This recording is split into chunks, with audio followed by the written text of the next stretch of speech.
An amazing technique that helps you eliminate trauma? What? Welcome to the Joyous Expansion podcast. I'm your host, Brett Dupree, scouring the globe to bring you stories of courage, passion, and resilience. If I could sum up this podcast into one word, I would use empathy. Now let's get inspired. Welcome to the Joyous Expansion podcast. I'm, of course, your host, Brett Dupree, here to talk to you about all the wonders of the world and what's going on in my life and junk. And then you get to hear an interview. How fun is that? And then I wrap it up. So now this is the 7th episode of my podcast. I am excited. If you remember a few podcasts ago, I believe, episode 5, the one before last, I interviewed a Julie Gray. It was fun talking to her.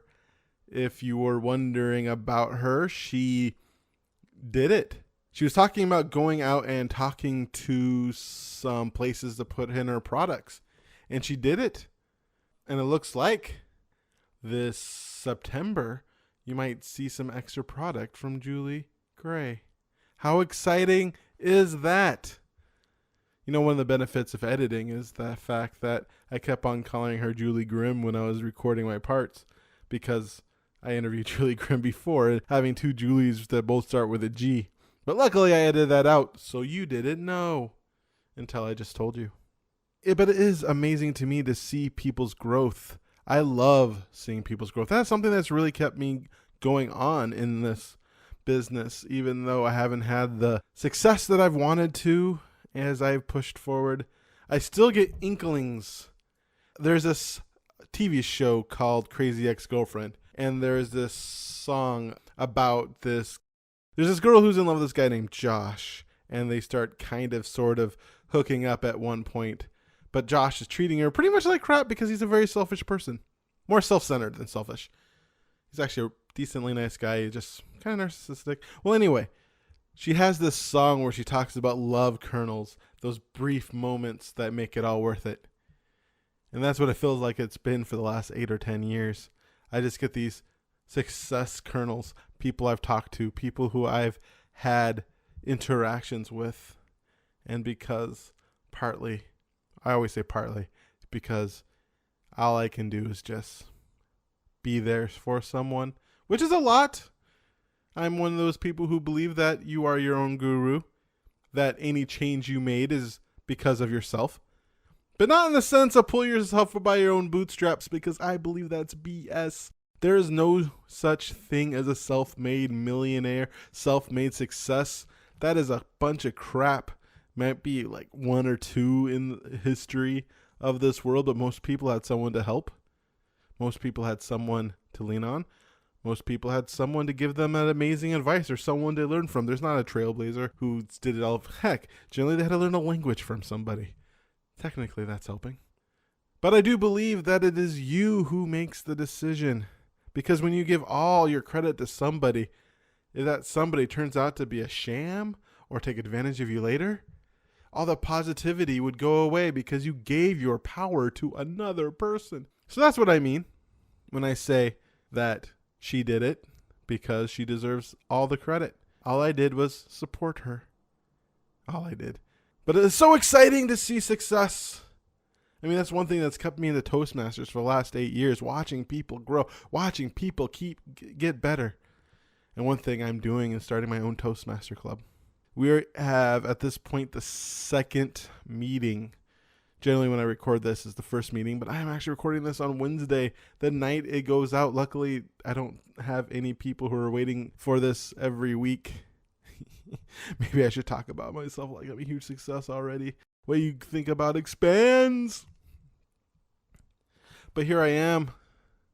But if we had 2 meetings, it was an interesting thing because this is me pushing out my comfort zone, asking for people to join me into something. I wanted to create a Toastmaster group for lightworkers, people who want to make a difference in this world, people who are motivational, people who are inspirational, people who want to bring great change. Because I've met so many people like that who don't like speaking and many more who don't mind it or enjoy it, but aren't very good at it. And I want to build a community where we work at better delivering our messages with a bunch of people who have similar backgrounds and desires. And to build on that it's been fun and challenging because putting myself out there is difficult. It's vulnerable. I have to create a vision and I have to get other people to buy in on it. And not only buy in on it with one of their biggest fears. It's almost like I'm creating a alligator wrestling league where we get a bunch of people to wrestle alligators. In fact, it would probably be easier to convince people to wrestle alligators than to get up in front of an audience and be vulnerable. But I believe in this vision, and I'm going to give it probably till February. I mean, if it doesn't happen by then, it probably won't happen, and I'll have to find another way to get my distinguished Toastmaster. So I have the long haul mindset, and I'm excited. I think we have good momentum so far, especially since it's mid-July, or now it's August, but it's really hard to get people to show up when it's sunny in Seattle. But that's what life is all about, is vulnerability, being vulnerable, putting yourself out there. What I've learned in my life is the more that I shut myself down, the worse my life is. See, when I protect myself from pain, life is continuous pain. It's not worth it. It's just not worth it.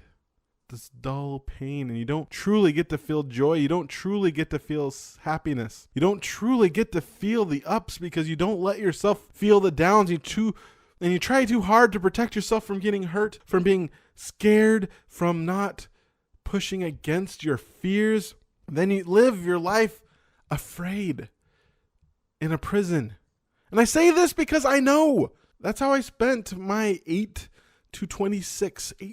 years stuck in a prison of my fears, feeling so alone, so much in pain, always constant, but not wanting to change because the thought could get worse.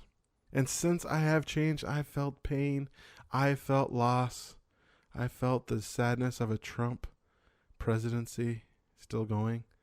Phew. Man, I cannot wait until that eclipse guru person, man, I hope he's right, and August turns out to be the end of his presidency. Anyway, now that I have insulted all Trump supporters from listening to this podcast, I live that way. And that is why I love talking to people who help with trauma, to help better lives and help people through trauma. Because my trauma led me to a bad place. And luckily there's people like my next interviewee, guest, that's another word, guest, who helps people with trauma. My friend Angie Charlebois is a professional business coach. I probably should learn how to say her name. Who lives in the Yukon. We met in Seattle when we both got certified by Mike Dooley to train the Infinite Possibilities program. Since then, we kept in touch and help each other grow our personal brands and businesses. Most recently, Angie launched a trauma and fear hacking practice based on a cutting-edge neuroscience that uses delta brainwaves to relieve pain, phobias, PTSD, and mental blocks. Angie uses havening techniques, as it's called, to create new neural pathways for safety, courage, and success in the amygdala of her clients. She has seen huge transformations in her clients once they hack their fears. Over the past year, it's been fascinating to talk to Angie about how this healing modality worked to help entrepreneurs get past their limits and get comfortable being visible, vulnerable, and making money. I hope you enjoy our fast-paced talk. She's French-Canadian, which is why she says process incorrectly. Sorry, I like making fun of Canadians the way they say process. She is so passionate and chatty. And now it is my pleasure to introduce yourself to the amazing Angie Charlebois. Welcome, Angie, to my podcast. Thank you. I'm so happy to be here. I'm happy to have you here. We met about 5-6 years ago, 2012, I believe, at the Infinite Possibilities Train the Trainer. Yeah, I think it was in Seattle in 2013. And yeah, I remember walking up to you and getting one of the best hugs of my life. So that was very cool. That was one of my favorite hugs, too. You have hug skills. Thanks. So tell us, what do you do? Primarily, I'm a professional coach, but what I've found over the last little while is that there's a big need for trauma work. So I've incorporated a technique into my coaching and also just separately in trauma work called havening techniques. And so for the most part, I've actually been helping people remove old encoded trauma, any kind of blocks or limitations that they might have, traumatic memories, that sort of thing. And that's been really beneficial to my coaching clients as well as just people who are suffering. Oh, wow. How did you get into that? One of the ways, I guess, is I was struggling as a coach. I was doing some pretty good work, but I wasn't able always to help people get past some of those limiting beliefs or blocks that they had that were actually kind of deeply rooted in their subconscious and actually at the stage of the fight or flight or freeze kind of level of the brain. And one of my coaching colleagues that I had gone to coaching school with, she actually asked if I had ever heard of havening techniques. And I said, no. And so she said, well, I think it's something you got to check out. Sort of on a dime, like without even really thinking about it. I just said, okay, yeah, if you think it's going to help with this kind of stuff, then I'm in. And so I went to the first ever Canadian-based havening techniques training. And it was 2 days of pretty crazy neuroscience. And it's not really my field. Like I didn't study psychology or even really advanced biology. So learning this intense, very science-based, chemistry-based process was a bit above me, but it was amazing. And I just started incorporating it as I was getting certified and as I was going through the case studies that I had to, and as I was studying all the science and ethical background, just the results that I was seeing were crazy phenomenal. And I was like, okay, there's definitely something to this. I'm so glad I came. I'm going to make this work. Like I'm going to find a way to get this to as many people as I can. So it's kind of almost by, I want to say kind of by divine intervention, but also just, seeing a need. Like there are just so many people who are suffering with fears that are holding them back. So I'm really passionate about helping. That's really cool. I'm wondering, can you describe your struggles as a coach before you decided to do this havening technique? Well, I did. And partly, if I get right into the embarrassing struggles, partly I think it was my own stuff. Like I felt a bit cheesy when I promoted coaching so much because as I was becoming a coach almost 10 years ago, which had actually been my dream, and I was so embarrassed by having this dream, kind of like the who do you think you are sort of stuff. Someone really called me on it and kind of pushed me, and that was helpful. But then when I actually got into it, I found that differentiating myself from other people who were coaching was hard. A lot of people were calling themselves coaches, even though they weren't ICF certified, and I was, and it was really hard to stand out. But the other bigger problem beyond marketing was actually that a lot of my clients were coming to me and they were being paid for by another agency. Like I had contracts to help out, and I would take these contracts, but my clients had absolutely no skin in the game. So the coaching was being provided for free. They were expected to show up, but also to keep the commitments that they set for themselves from one week to the next. And a lot of them just weren't ready. And the reason they weren't ready for the most part, and this is overgeneralizing, but a lot of people actually had deeper self-worth issues. They had a lot more significant traumas from their past. And that was the biggest holdback. And I didn't really have a solution for that. Like I had all these coaching methods, but nothing to tackle the deep, stuff in the reptilian brain, stuff that was like the caveman brain stuff. I just couldn't reach that part of the brain through exercises and logic and whatever coaches do. Like I have a lot of tools at my belt, or up my sleeve, but I wasn't able to actually get to that really deep fear place. So I'm interested in hearing the fact that you had people who would come to you, but they had no skin in the game. So I'm sure some of them probably didn't take it as seriously as you would like. Did you have any problems taking that personal?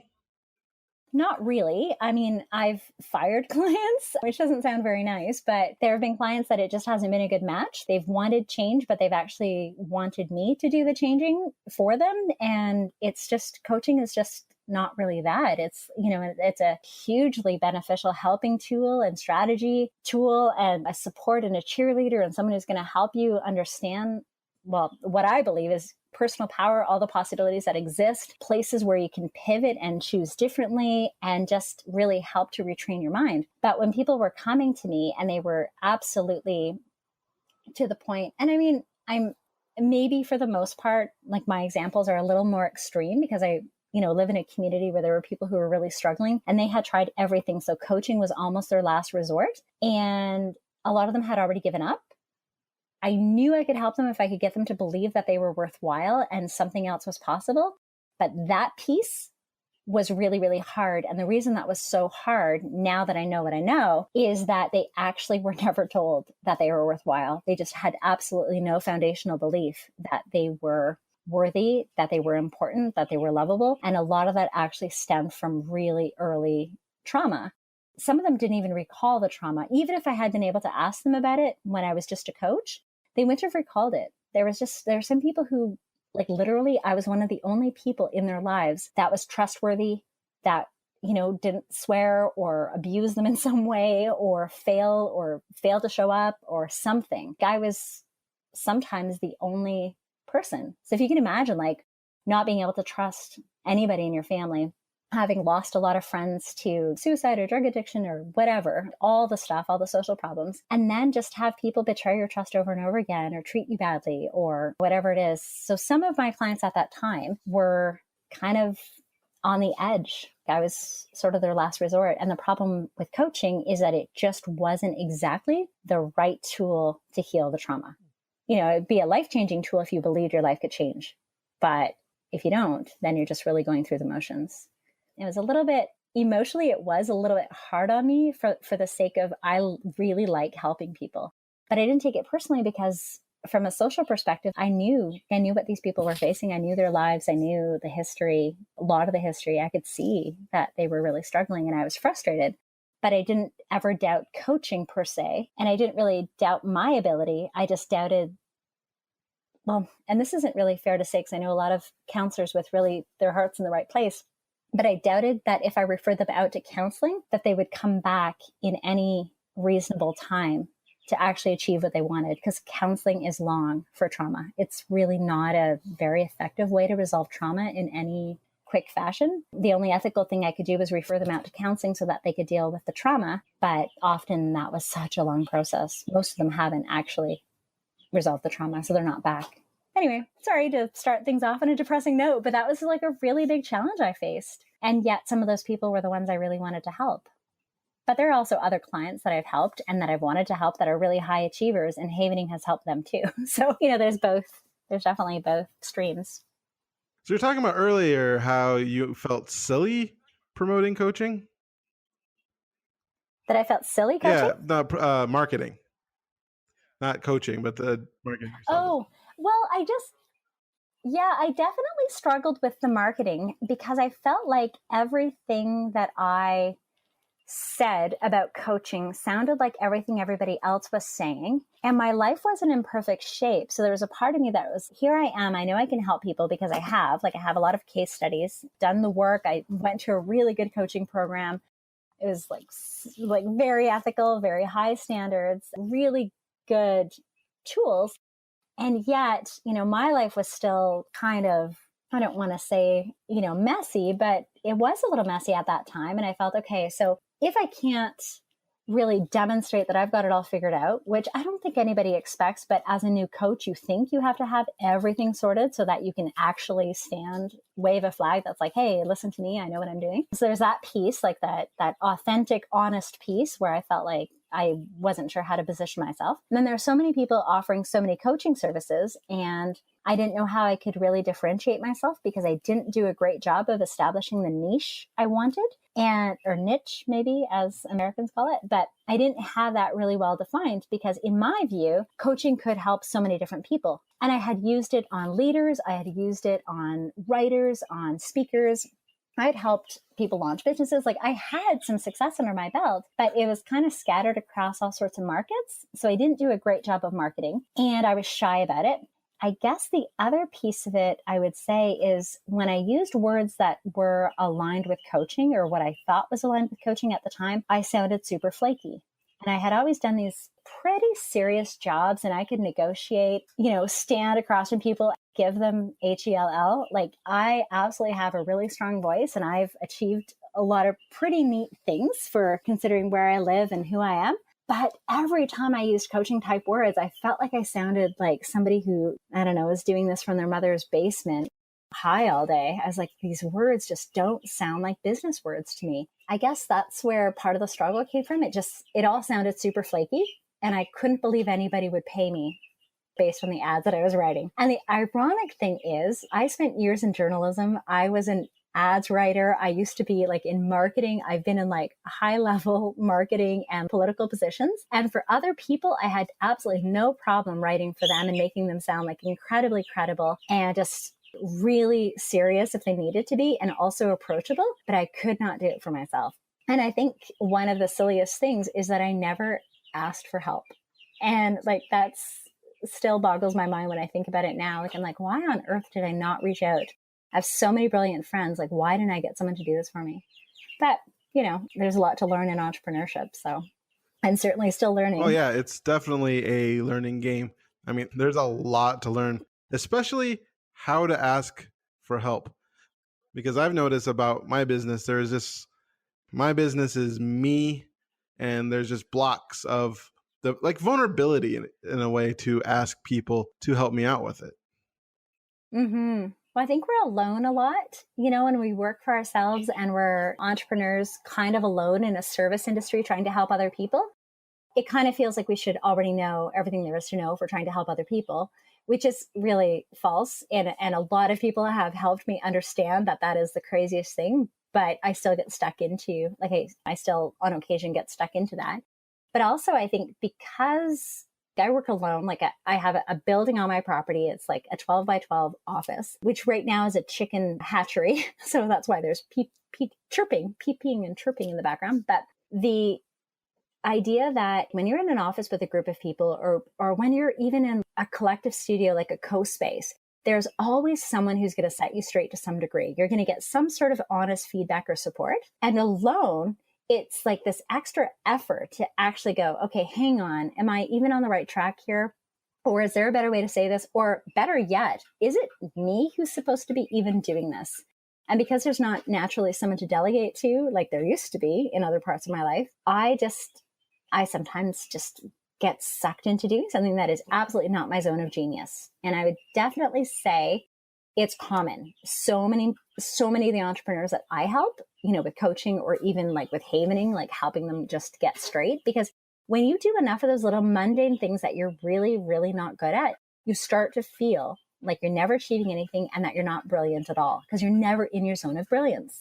You forget, why am I special? Oh, right. I can't remember because I'm doing all the bookkeeping and I'm doing all the silly fiddling with the Canva design app and I'm fixing my website and this is not my zone of genius. And day after day, if you just do that stuff, you actually forget why you're brilliant at what you do because you're not doing enough of that. And I've gotten my butt kicked by other entrepreneurs who are further ahead who are like, what are you doing? That is not your job. Find someone to do that. And that's been really, really helpful. How did that land the first time you heard that? Someone told you? Who told me? Maybe the first, I can't tell you the exact first time. I have tried to hire people before and it hasn't always worked out because I haven't been clear about what I want. So sometimes it's come up and I've tried it and it hasn't worked, which reinforced my false belief that I had to do it myself. But Jonathan Benjamin was really, really good. He was fantastic at sort of kicking me out of those zones where I'm not brilliant. And that's been helpful. But part of it too is he's been really great at the money mindset stuff for me. And he's basically, said stuff like, okay, you are brilliant at what you're doing in some areas. You're really great at writing for other people. You're really good at helping people figure this stuff out. You're good. He's like identified where he feels that I've been kind of in my zone of genius. And that's been great. So I needed that, because sometimes you just feel like you're not, and you feel like you're stumbling around and wasting time. But then he's phoned me up and he says, like, what are you doing right now? And I've said, oh, I'm just doing an edit. I'm trying to edit something on a website. I'm building myself. And he's like reamed me out. Like, what are you doing? That is absolutely not your zone of genius. I know you. This is not you. Stop it. Just put an end to it. And I was like, okay, yeah, thanks. I really needed to hear that, because it sucks. I hate it. Why am I doing this? It's sucking my day away. And I feel like I should be good at it, or I should be able to figure it out. And just the fact that I'm saying should twice in a sentence means I'm probably not in my zone of genius. So all of a sudden it's like, okay, yeah, what the hell am I doing? Stop.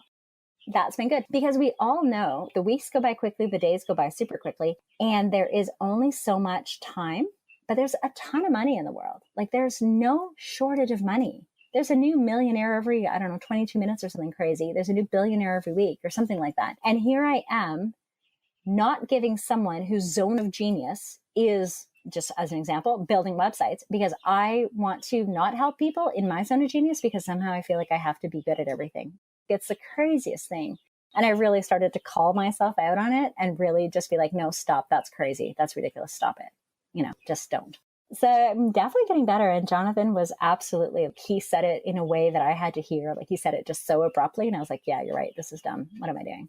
So sometimes you just need to hear it enough times, but you also need to hear it in a way that makes it seem ridiculous. And for me, that's who he was. Well, that's really good. That's what he did. It's very interesting. More and more interviewing I'm doing, the more theme I see of people being able to do great things for others. But when they do that stuff for themselves, there seems to be just that disconnect or a block to be able to do it for themselves. Yeah. Oh, I see that all the time. Yeah, it happens. It absolutely happens. I would say for probably like 60% of the people that I do some writing for, they are really, really great. They're great at writing technically, subject matter, their stuff, but how they describe what they do, they don't do a great job writing that. And that was the struggle that I had when I was doing marketing for myself in my coaching. I wasn't able to do it, but I can do it. Like, I can do it all day long for people.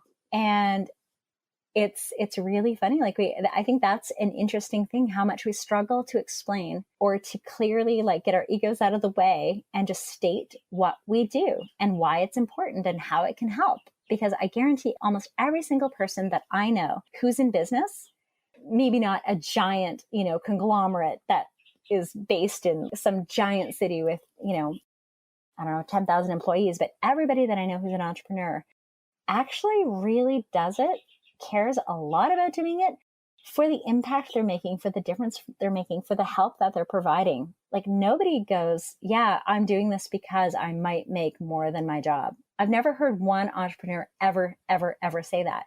And I've been helping people who are entrepreneurs, like, as a coach since, 2010, I think.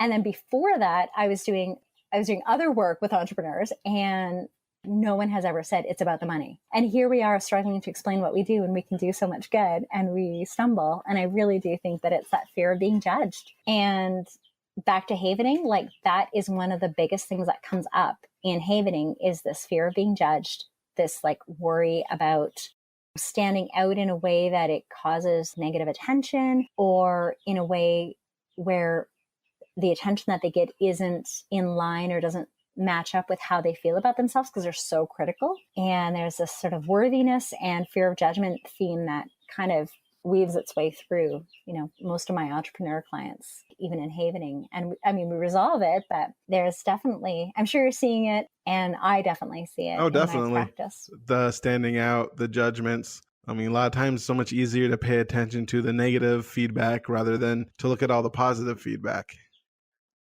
Mm-hmm. Yeah, I agree. I will say this, like, I had a client, I did a pro bono, and I had a client a week and a half ago, and they were asking a little bit about havening, like, how did you figure this out? Like, I haven't even heard of this. And I talked a little bit about it, and I said how grateful I was to have figured it out because it's really transformed my coaching practice, but also like just in general, like the people that I help, how much help I've been. And it doesn't even feel like I'm doing anything, but I'm facilitating this thing that's happening for them. And I said, I don't think that there's anything in the world I would trade for having learned this technique. And as soon as I said that, I thought, okay, that's a pretty bold statement. Like, can I back that up?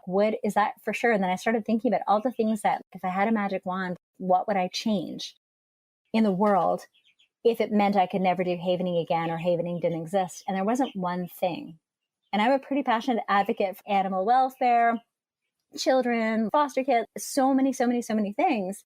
And there wasn't one thing. And I thought, okay, what does that mean? And it turned out that what it means is this power that people can have if they know how to do this over all of everything we've talked about that's a challenge is all related, all back to the caveman brain, all back to that original, just stay safe. Just stay like under the radar, stay safe because you'll die. All of this stuff about kind of being in the shadows, not wanting to rock the boat, not wanting to reach too high, not wanting to exceed the social status of the people in your community or the people in your family. All of those things, even just the fear of the responsibility of having more income or higher, whatever, all the stuff, just everything that people say that they worry about, havening can fix. And then I thought, okay, so if there's nothing, I mean, I'm sure there's things havening can't fix, to be honest, but all of the stuff that shows up with my clients, I wouldn't have another method. And it really struck me as I was doing this pro bono for someone who was actually like suicidal and reached out. I thought, okay, wow, that's like, I'm pretty darn grateful, to be honest, for the job I get to do. And I feel like if I can help people remove anything that's in their way so that they can feel how I feel about work now, and so that they can do whatever it is that they need to do with whatever passion or talent or, inspiration that they have, then that's why I'm on the planet. So you caught me on a, really good place in my business, I guess. That's awesome. I'm really, so how really was the grateful. transition from life coach to utilizing this havening technique? Well, the biggest part I would say right now is now I have 2 physical locations. Like I have 2 clinics and I tend to do, so like I travel from my little town, like an hour and a half, 2 days a week. And I have a physical space and a rental kind of boardroom space that I rent out, but I also host group sessions in there. And so I feel people want more one-on-one now that I'm doing more of the trauma work or more of the really kind of deeper stuff. Although it's not necessary. It works really, really well on Skype and on Zoom, and I do it all the time that way. A lot of the people who are in the Yukon actually want it face-to-face. So that's kind of been interesting and nice in lots of ways. My sense of connection to people is increasing, and that's awesome. I feel like this is way, way, way, way easier to sell. And I don't even really market very much or do very much, but this is the word of mouth spreading of what I do now is wildfire. There's a lot of people who don't always understand what coaching means. And there's a lot of people who use the term and they really mean that they're mentoring someone because they've learned how to do something and they're teaching you how. Kind of like a football coach, played football and then they became a coach and now they're telling you how to do football. And it's a little different than that. And it was, I guess, a little harder to articulate. And now, like, people will show up to a havening session. They got referred by a friend. I have no idea what the friend told them because sometimes they're dealing with really intense personal stuff. And so I don't know if they told the friend what they were dealing with. And then, so anyway, people show up because a friend told them. That didn't happen very often with coaching. It happens sometimes, but not like this. And so this is kind of, it's a snowball effect for sure. I take it really serious. I dedicate time. I have, dedicated scheduled time in my calendar for it. Coaching hardly gets booked.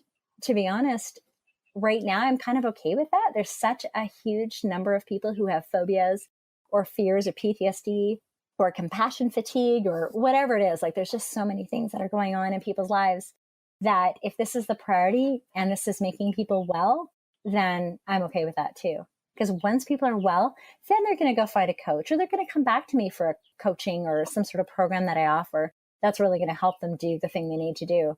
But if some bigger issue is kind of overshadowing, then that sucks so much energy. You just, at the end of the day, you just don't have time to write that book, or you don't have time to, launch that podcast or do whatever it is that people were coming to me for. They're just busy, not reacting, and just trying to keep their lives together. And if I can help with that, if I can actually release that trauma, a level in the amygdala that is quick, safe, easy, permanent, that is huge. And I recognize that because I see it every single week. I see it and I'm like, yeah, okay, that was worthwhile. I'm glad they spent an hour and a half doing that, instead of me talking them into, seeing their value and all the possibilities if they just wrote the first blog post.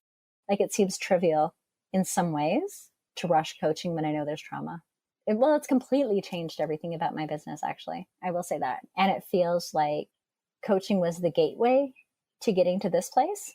And I think I'll end up being able to smush them back together a little bit more. I'm actually launched a program specifically for entrepreneurs where we're getting rid of the 3 main blocks or fears that stand in the way specifically for entrepreneurs. And it's a 3-part havening program that involves some coaching aspects too, because after you're done the havening program, you get to go take a step.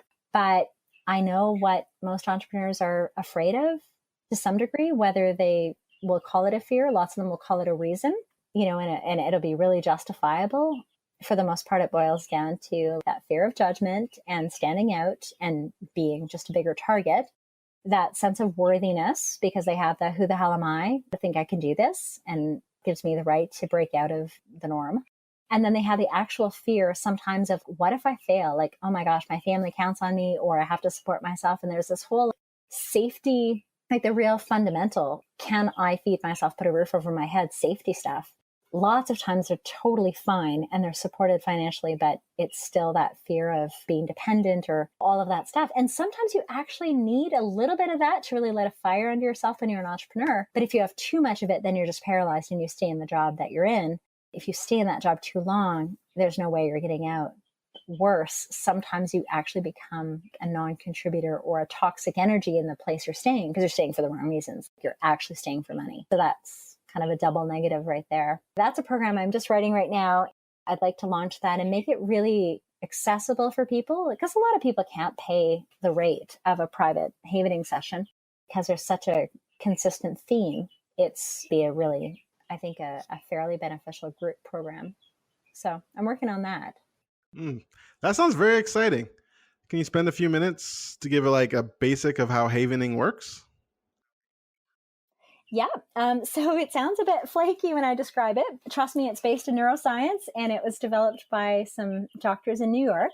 It's a touch-based technique.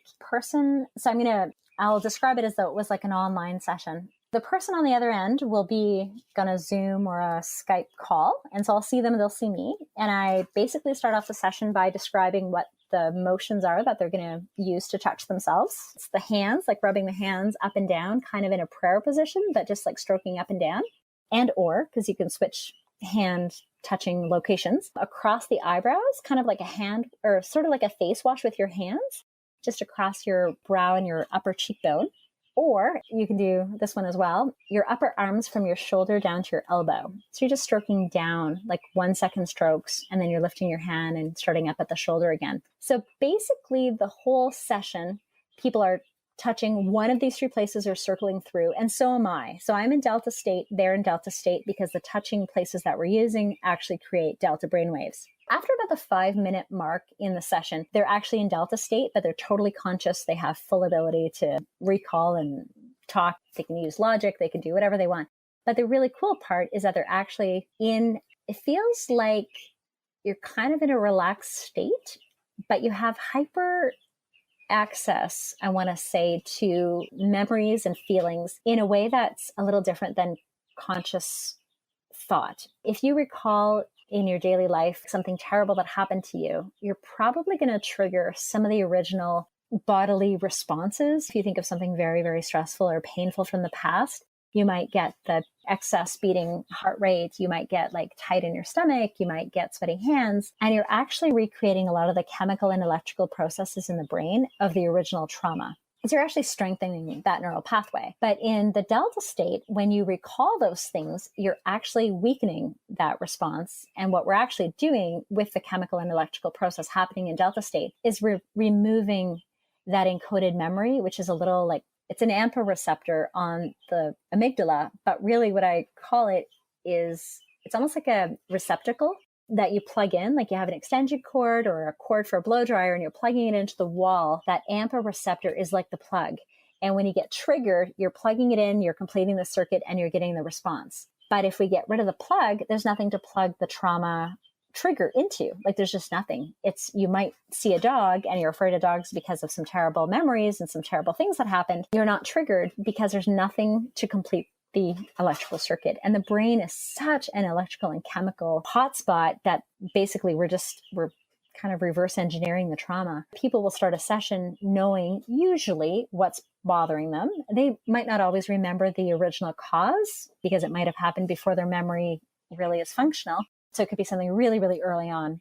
They're feeling, they know something's up around dogs. They can't remember the exact thing, but they've always been afraid of dogs. And they're just, it's getting to the point now where they feel panicked every time they hear a dog bark, whatever it is. I'm just using that as an example. But even if they don't have the original memory accessible because it happened so early or they blocked it out, we can still go into all the emotions and all of the access, almost like hack that little neural network and still have results to change the amygdala in that one sort of encoded trauma place. If you can imagine, some people have multiple things going on. So they might have had a car crash, they had a bad divorce, they had a distant parent, they had, a dog thing on the block, they had a terrible dog that chased them all the time, they had bullying in high school, they had a weight issue where, they felt terrible about themselves, and they had a really bad breakup, and then they had most of us have multiple things in our lives. And if each one of those is a trauma, each one of those is creating an AMPA receptor. And that means that we have all these potentials in the outside world that are triggers connecting to these encoded trauma pieces, parts, all day long. Like there are people in my community that have everything I've said and more, and multiple of each one of those things, because some of the people who live in Northern Canada who are Aboriginal have been through a lot. But not just them. I mean, there's tons of people who've just been through a lot. And you get a stressful job and that just pulls on the resources. You get an illness that pulls on your resources. And the more encoded traumas you've had, like the more AMPA receptors you have, the more susceptible you are to severe trauma every subsequent time that you get traumatized. So there's almost like this breaking point. Maybe it's not a breaking point. Maybe it's like just this tipping point or saturation. And just people end up in situations where they have more stress than they can actually handle in their nervous system. I have clients who have multiple negative events on top of a stressful job, on top of a bad marriage, on top of illness or anxiety disorder. They're just getting up in the morning is a big deal. Just going to work most days of the week is huge for them. They don't sleep well. They are medicated. They don't feel good. They are not able to have a social life. They're not able to learn anything new. There's no way they're taking a night class. They are maxed out. And so they're just surviving because they're triggered so much. It's just such a toxic load on the body, because every time you go into fight, flight, or freeze, you are bombarded. Your whole system is bombarded with hormones, survival hormones that are really hard on the body. Havening, I mean, basically, I don't want to say one trauma at a time, because often you can resolve more than one trauma in a session because they happen to be connected in some way, like on the amygdala. But so far, my track record has been like one trauma per session, and sometimes more, because every single dog attack can be settled like in one session. It's not like each one has to have its own separate havening session to fix it or to heal it. But it's been fast. It's been really, really transformative. And then throughout the session, really they're just feeling better and better. And then by the end of the session, they're choosing how they want to feel instead. And so havening is used to kind of create new neural networks that are more positive. And that I really like. So for high level leadership or entrepreneurial havening, you quickly get rid of the block because usually it's fairly clear what it is, but then you're rewiring for something that they actually do want. And what's really, really cool and genius is we can actually wire in through the delta waves while we're in it a future goal. We can make it seem so commonplace and so benign in through havening that we're actually wiring it in as something that's just obvious and eventual. There's no response from the ego or the subconscious brain or even from, the inner caveman that's like, oh my God, that's a threat. Don't go do that. Like, don't launch a new business. Don't try this. Don't launch a YouTube channel, whatever. I don't know, all the stuff that we might want to do that's a little more bold as an entrepreneur or as a human. Hey, I've always wanted to learn to paint, and there's this like gallery opening and they have this open contest. That would be very, very scary to a lot of people in an irrational, scary way.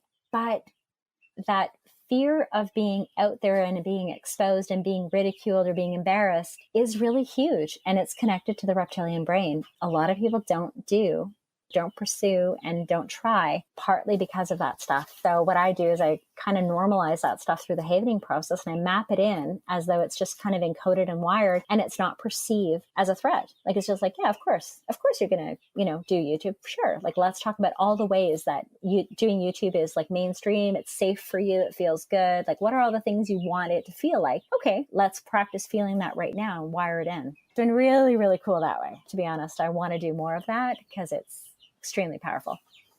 Wow, that sounds really cool. We are towards the end of our time, and one thing I like to ask my interviewees is for 1 minute of motivation, maybe some advice you'd give to a younger self, or the one thing that you want people to walk away with, something along those lines. So are you ready to go? Yeah, I'm ready to go. And I'll actually give a little hack while I'm at it. So we talk a lot about doing affirmations and that sort of thing. And sometimes they work really well if they're in line with something you already believe. If you incorporate havening touch, so one of the places we talked about, either like upper arm or rubbing your hands together or over the top of your eyelids, and just do something easy. Today, I am deeply committed to taking a step in the direction of my dreams. And if you do that while you're rubbing your hands almost in prayer mode, and you just do that over and over again, something really powerful yet super implementable, or looking in the mirror in the morning and just as you're washing your face and just do a couple extra little rubs and just say, I'm learning to see my inner beauty and power every day. Something like that, just a little stepping stone in the direction that you want to take. And nothing too abrupt, because as we, know, affirmations that really feel untrue sometimes actually demotivate us. But there's lots of ways to use the body, incorporate the power of the body and what it can do for our brain into some of the motivational stuff that we do every day. So I don't really have anything much more revolutionary to introduce other than havening techniques as a body, integration, and really getting the brain going kind of online and on stream with whatever your goals are. Wow, that was good. One thing I like about your story is the fact that you started out in a way to help people and to serve people.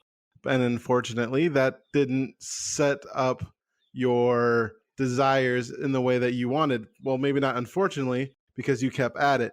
You kept on going forward, and then you found something that fit. So the first thing you did was a stepping stone for the next thing, which was the havening techniques, which any listener can tell is how excited and passionate you are to do that. I think your story of going forward, and maybe this thing I'm doing right now is silly, but it will lead me towards the next step. Because a lot of times we entrepreneurs like to think that this first thing that we do is going to be the thing that works, when really it's just a stepping stone for the next best thing for us. So thank you so much for being on my podcast. Thank you so much for sharing your story. And I look forward to checking out your havening technique and your program. Thank you. Exciting. Yes, thanks for having me. It was really, really nice. And I know I talked a lot. I really do honestly love what I do. And I know I get carried away, but I just never want anybody to think that if things aren't working out right now in this moment, that it doesn't mean something else isn't down the path or little ways out of sight. I think when you're doing what you love, or you're working on doing what you love, trying to find what you love, you just actually have to keep taking steps forward. And almost everybody that I've ever heard talk about success or even fulfillment, like never mind success, because everybody thinks that's maybe high pressure, but just loving what you do every day, I think is so important. And if you're not quite there yet, or there's parts that you love and parts that you don't love, delegate away. Stop doing the stuff you don't love doing. Really, really do not take 8 or 10 or however long it's taken me. Just get rid of that stuff. Get someone else who's passionate about that to do it, and do your zone of genius. If you're really, really good at something and it feels that easy, chances are you have something you can help and teach the rest of us, because we're not all good at the same stuff. And I think that's great. I think that makes things really beautiful in the world. I feel like maybe I'm not the best coach in the world, but I'm sure as hell a fantastic healer. I can help them get ready to meet the best coach for them. Then I'm happy to do the havening because I love doing that part of it. So it's kind of, we're not the beginning of the story. We're not the whole story. We're not the end of the story. We're part of a big story. And I think that that's important to remember when we work alone so much, is we're just a piece of someone's growth. We're just a piece of our own growth. We need others. We need to be inspired. We need to have other influences. And I think that, as my maybe second, I'm going to cheat and get 2 little inspirational pieces, but you don't have to have it all figured out alone. Keep getting help. Keep listening to other people. There's so much room for all of us to be helping the people we're meant to serve, that we don't have to, I don't know. It feels like there's so much pressure to be so unique and stand out so much and be the only one. And the truth is, it's way more fun when there's a lot of us trying to move the ball forward, than just one of us, each on our own field, each with our own ball. So yeah, I'm definitely inspired by the work you're doing. I really want to thank you for launching this podcast. It's a brilliant concept. I'm very grateful. Awesome. Well, I will. So thank you, Brett. You're welcome. Thanks for coming on. I will talk to you later. Thanks. Bye. And there you have it, folks. My friend Angie. Wow. Can she talk, or can she talk? And did you notice she kept saying, I can't even say process. Process? I need to work on my Canadian. The having technique is pretty cool. It kind of reminds me of EFT, but it's a little different. And Angie is masterful at it. During her training, I was able to sample it because she needed a certain amount of clients to get her certification. So she was giving it away for her friends. And I'm one of her friends that went through her process. And it was great. It helped me a lot with a lot of my past traumas. It helped me a lot with being more vulnerable. And it's something I do generally count as something that's really helped me in the last couple of years work on myself. And I plan on doing it again, probably sometime this month. Depends on how well I budget my money. Oh, money. But one thing I truly get from Angie is her desire to serve others and to help people. And I love that part of her story. I wasn't joking when I was talking about someone who went for something and then found something better through it. Because life, your journey in entrepreneurship or anything, and really, doesn't always take you to where you think you'll end up. I mean, we met at Mike Dooley's place and he started selling t-shirts with his brother, motivational t-shirts, and that business folded. And then he started Tut. And now he was on The Secret, and now he's one of the biggest people in the world when it comes to personal development. That wasn't something he was going for. And Angie didn't start out wanting to do havening. She started out wanting to be a coach and teaching law of attraction. And now she's doing this havening thing and helping people relieve their trauma. Isn't that cool? Life is a bunch of zigzags and zag-zigs. I very much believe that. This episode's a little long, so I will keep this part short. Angie is offering Joyous Expansion listeners a special. More joy. That makes it a lot more sense. More joy, less pain. Resolve trauma and painful triggers and create more ease, joy, and success with havening techniques. You can find that link to schedule with her and see what her special offer is on my website, pod.joyousexpansion.com. Underneath, I'll put a link to her Acuity scheduling. See, she uses Acuity because she knows what's up. Angie is a genius. You can find Angie on Facebook At Angie Charlebois, Your Fearless Mind. AngieCharlebois.